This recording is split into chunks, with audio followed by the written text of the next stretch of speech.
Kin. The Dark Kin. Hello, everyone, and welcome to a special edition of Live from the Front Lines. Here with Archon Skari, your grateful host, and we have a very special guest with you today. We have Mr. Brad Jester. Woo! Oh my God! Hello, Mr. Brad. You're a budding Archon in your own right. It's nice to see you. Nice to see you here. We have you here because of a very special event that happened this weekend, called the Madness Mayhem 100-person major. I'm so jealous. I'm in Canada event. we Now don't forget, we also smashed the team event too. Awesome. And there was a team event Effectively, on the Friday. I heard that they had to give people warning of what not to do with streaming equipment. But so we'll. However, you guys crushed the event, the team event, and you went to the singles. And it was a 5-round tournament. There were 3 undefeated players at the event because there was so many people. It's only 5 rounds, sadly. However, you took the Dark Eldar list that is on your screen right here, which we're going to be talking about today. We're going to discuss the list, what your thought process was, because all I remember is you sending me a bunch of messages being like, this is what I'm thinking, this is what I'm thinking, this is what I'm thinking.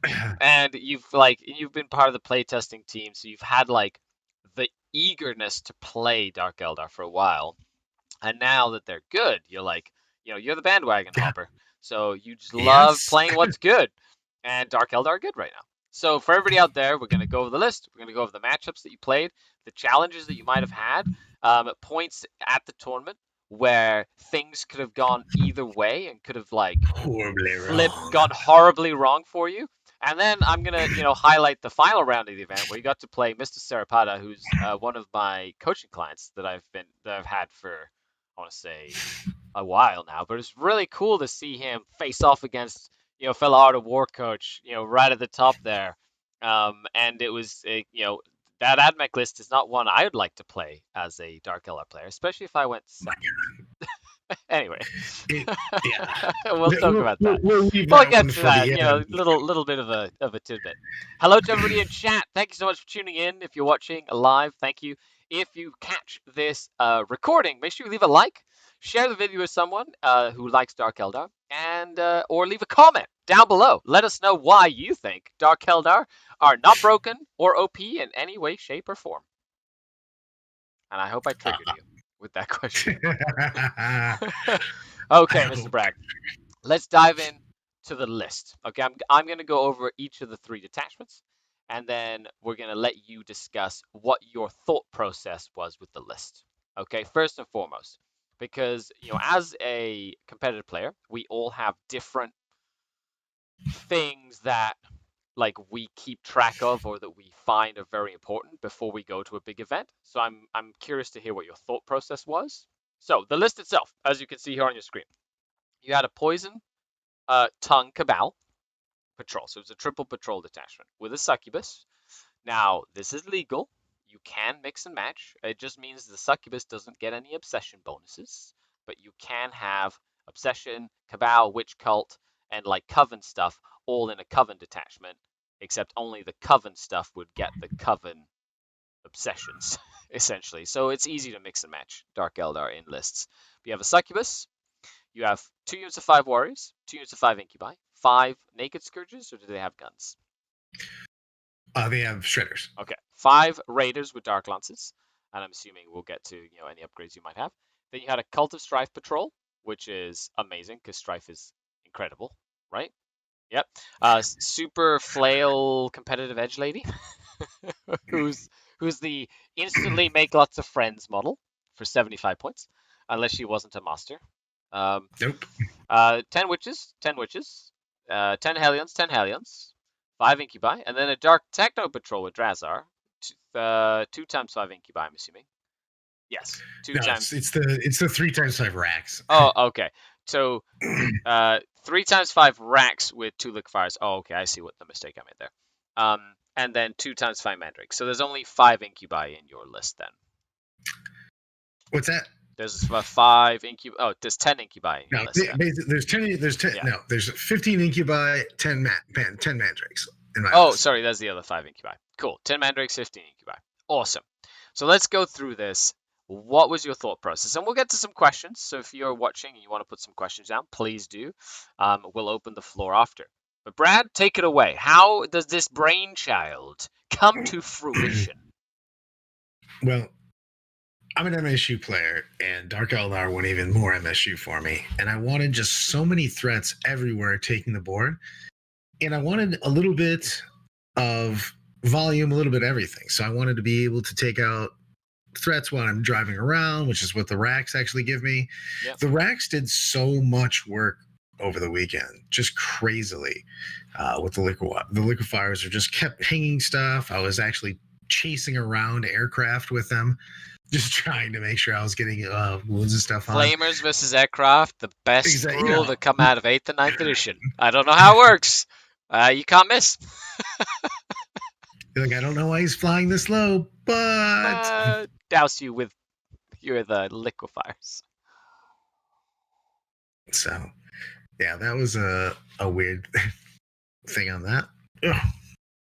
But I wanted a super army that basically can get to my opponent instantly, basically. Depending on where you are, you can actually get some stuff on turn 1, but just really letting them basically. I kept pinning people in the back. I actually denied a lot of primary over the weekend just by the fact that I can just zoom so hard.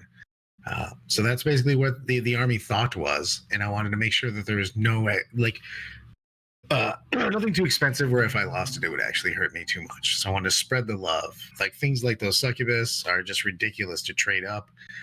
Don't even mind losing them. I don't have enough characters to give up assassinate, so no one took it against me. So sometimes you just pew.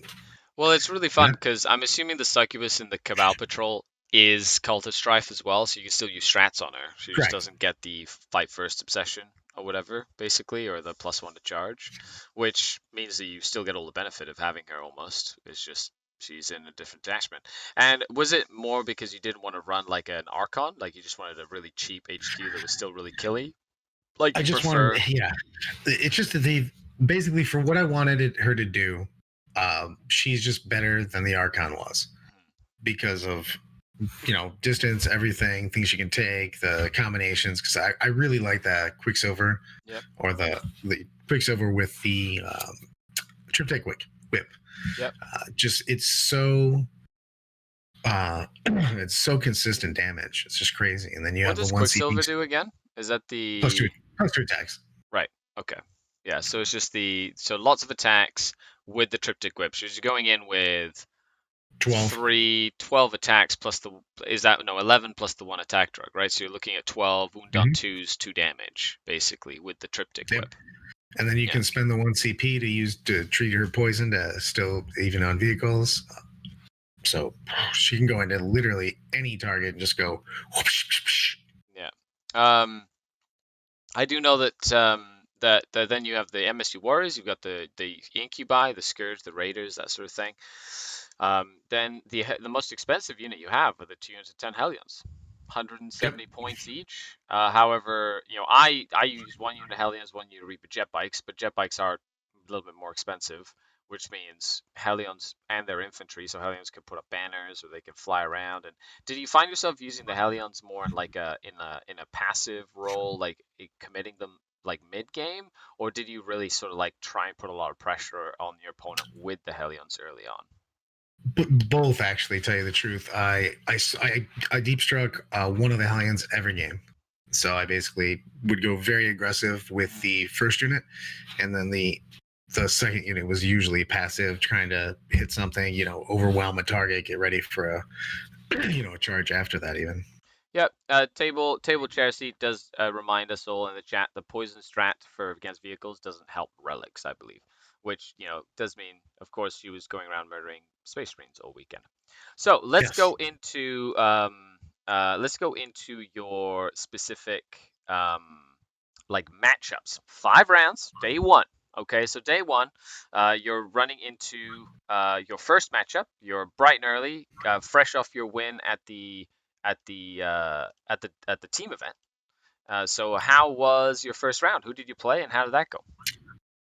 I played against Iron Warriors. He had a double Vokai, uh, two Contemptors, two Doritos, a billion buff characters all around that. Mhm. And then what else do you have? Then the random people's cultist and I think a CSM unit.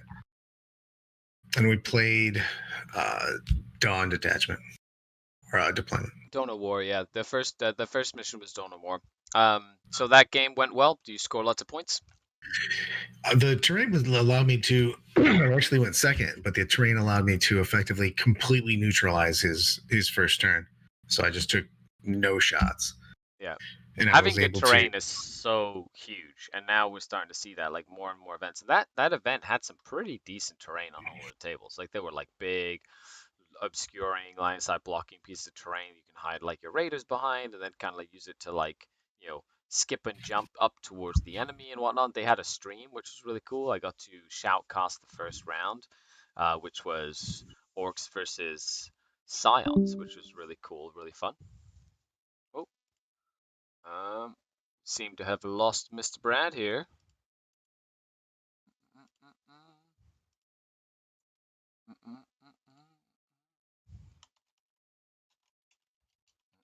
Hold on 1 second. We shall return after this.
Testing, testing. All right. Hello, everyone. Sorry, it seems like we're having some technical difficulties. I don't think I'm going to be able to resolve them right away, so we will be back with another one of these videos. Sorry, I do apologize. But stay tuned for when Brad and I get to discuss this stuff later in the week. So 5 great rounds, great event. Apologies to everybody watching, but we're going to have to cut this one short, and we will return after this. Thank you, everybody. Sorry, I've been Scary, your grateful host, and we'll chat with you all on the flip side. Thank you for everybody watching. If you have any questions or whatever, we'll kind of open up the floor right now to some questions and stuff like that. I think.